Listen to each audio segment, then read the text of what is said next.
రాజపరమేశ్వర అంధ్రభోజ సాహితీ సమరంగణ సార్వభౌమ శ్రీకృష్ణదేవరాయ మహేంద్ర బహుపరా బహుపరా.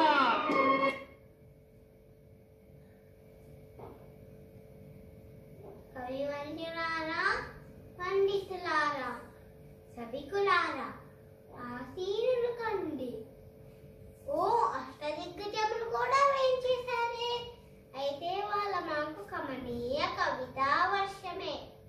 అప్పాజీ, నేను ఆముక్తమాల్యదను తెలుగులో రాస్తున్నాను.